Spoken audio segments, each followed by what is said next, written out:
On this Ableton tutorial, I'm going to show you how to make a reverb tail. This is an incredible and invaluable tool. It's used in almost every genre, I feel like, of electronic music, and it just adds some unique flair to your records. So this is a song I'm actually working on, have not released this one yet. This is called Severance, so I'll play you a little bit of it. So it starts off a bit poppy, right, and then goes into this kind of like techno housey drop here.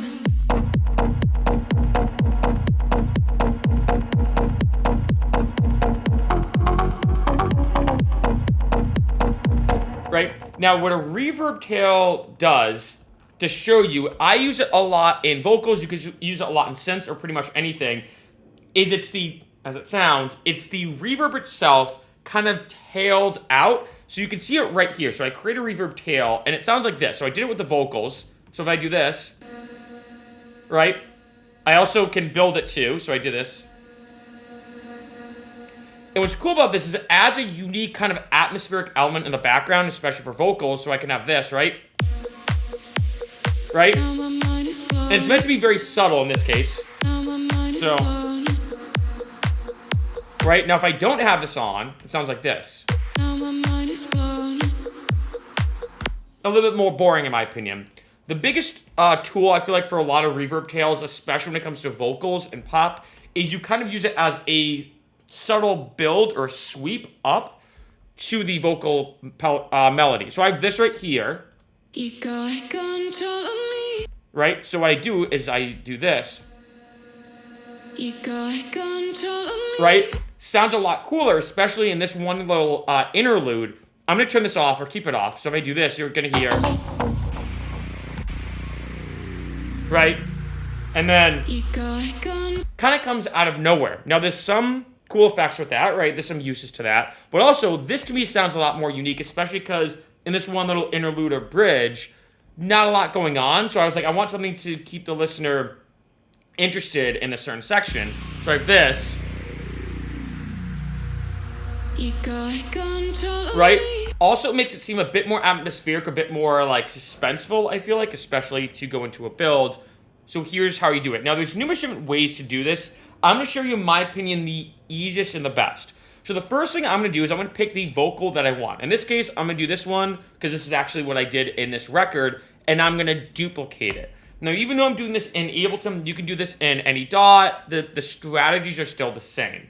The next thing I'm going to do is I'm going to solo it, and I want to look for, in my opinion, the best sound or note that the vocalist is singing. Now remember, this could be also for synths. So in this case, I have this. So I have the you got control.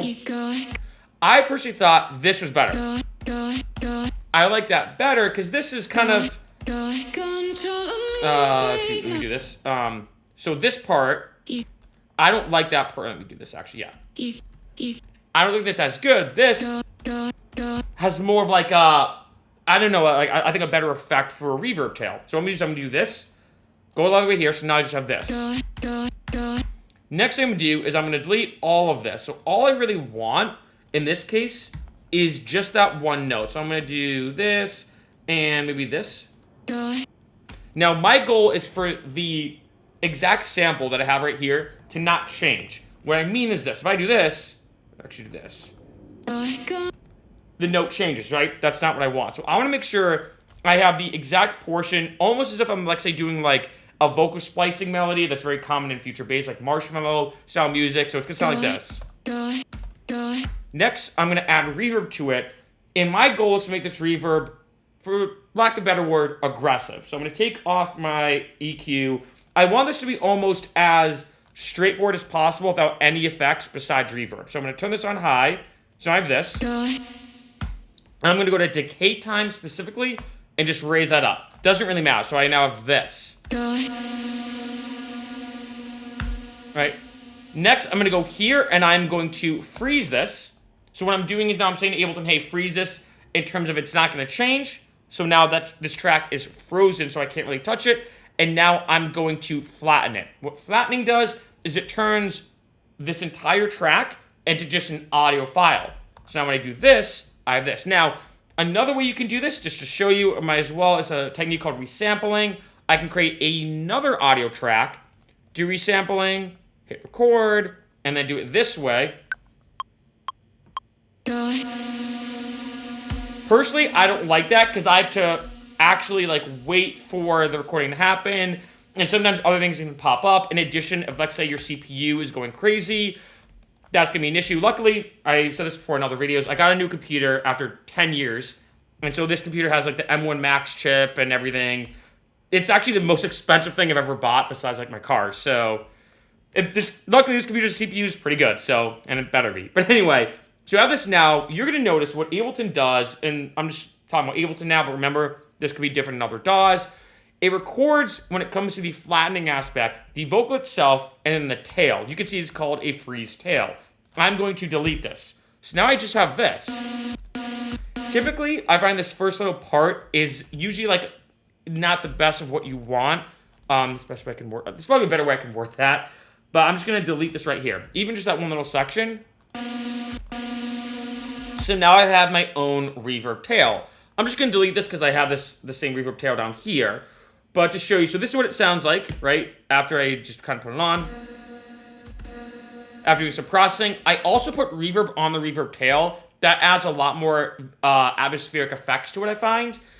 What I'm going to do now, just to show you guys how I did this, is... I'm just going to delete this. So I have the reverb tail here. This is probably how it's going to sound, or look, as well. And I'm going to go here. This is how you reverse it. So you see, boom. So now, if let's say I want to use a reverb tail to build up to the vocal, which is the most cliche way of using it, just like so. Now another thing, as you can see from the rest of this record, is you can also use it, I think, just as like a cool atmospheric effect, because it's not just like a random atmosphere effect that you maybe get from Splice Sounds. It's one that directly relates to the vocals or whatever elements in your track. So this is a really cool technique I saw that David Guetta used. I highly suggest watching this video. He did a video with Mixmag about how he made the Future Rave remix of Titanium. And what he did is he took a vocal sample and just kept looping it throughout like a lot of the record, and it adds this cool suspenseful like vibe. So for example, if I let's say want to make the song a bit more just tense, if I want to create like unique tension, I can do something like this, right? And this is just one technique, right? There's many different ways to then utilize this reverb tail. If I can do this. Right, it's kind of cool, like, right, you should use like that, but as you can see in this record, I was like, I kind of want it to be very subtle, where it just kind of comes in and almost has like a wave-like feel, so it's like this, like, builds up, then builds back down, you know, so, right, and I use that here as well, because, especially like I showed you in the interlude, have this come back in there, and then build it back up. And then use it as well in this build section, because this builds up to here. And then it goes into this section.